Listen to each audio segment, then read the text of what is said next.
इनमें से 4-5 प्रश्न ऐसे हैं कि मैं बीमार हूँ, कृपा कीजिए, मेरा भविष्य कैसा हो, मेरी नौकरी लग जाए। ये महाराज जी इसमें सबके लिए आपका क्या उपदेश? हाँ, ठीक है, सबके अंदर भावना होती है कि भगवान या संत जनों के पास जाकर हमारी समस्याओं का समाधान हो, उनका अच्छा विचार है। पर पहली बात तो हमारे में सामर्थ्य नहीं है ऐसी, हम अपने में सामर्थ्य नहीं देखते कि हम किसी की कामनाएँ पूर्ण कर सकें। भगवद आश्रित हैं, प्रेम समुद्र करुणा निधान भगवान सबका मंगल करते हैं।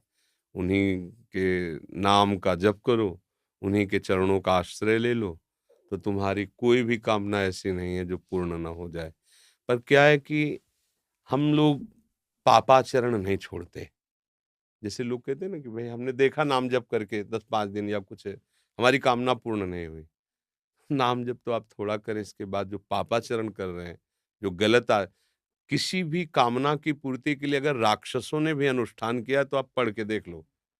सब असत आचरणों का त्याग करके ऋषि मुनियों की तरह उन्होंने साधना की, मंत्र सिद्ध किया। फिर वो राक्षसी में उतर गए, पर साधना की है उन्होंने। अब किसी भी कामना की पूर्ति के लिए सेव संतरा दान करने से थोड़ी कामना की पूर्ति हो जाएगी। कि आप सोचो 10-5 हज़ार लाखों में बेईमानी कर रहे हैं, 10-5 हज़ार बाबा जी को दे दे, सेव संतरा दे दे, वो हमारी कामना की पूर्ति कर दे। मेरी समझ के बाहर। इसलिए हम इन प्रश्नों के लिए कहते बकाया सबके प्रश्नों का समाधान है।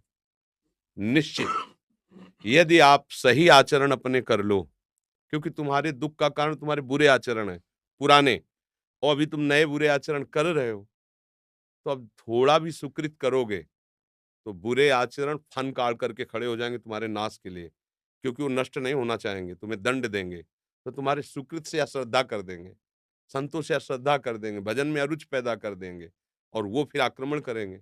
और वो जब तक अशुचि कर्म तुम्हारे हैं, तब तक तुम्हें वो सुखी नहीं होने देंगे।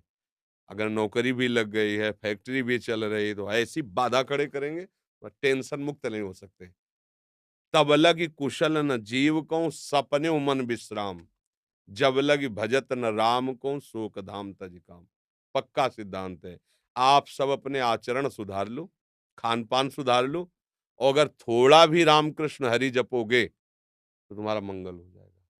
कौन ऐसा काम है जो भगवान की कृपा से ना हो जाए? पर हम भगवान की कृपा का आदर कहाँ करते हैं?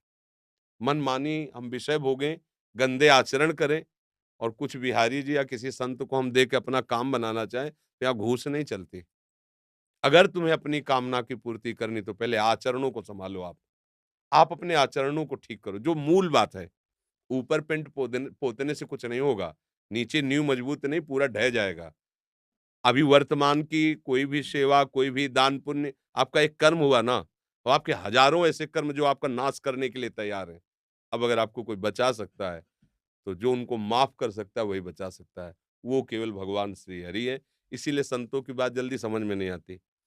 आप ये करो, ये दान करो, ये पुण्य करो, तुम्हारा काम हो जाएगा, तुम कर दो। नहीं होगा, करके देख लो। क्यों? क्योंकि वो जो तुम दान पुण्य कर रहे हो, ये इतना बड़ा है, और तुम्हारे पहाड़ जैसे पाप जमा हो, तुम्हें सुखी कैसे होने देंगे? तब तुम्हें अश्रद्धा हो जाएगी कि ये, तो इसलिए मूल बात है, कोई भी ऐसी बात नहीं जो हमारे भगवान पूर्ण ना कर सके। पर आपको नियम से चलना होगा।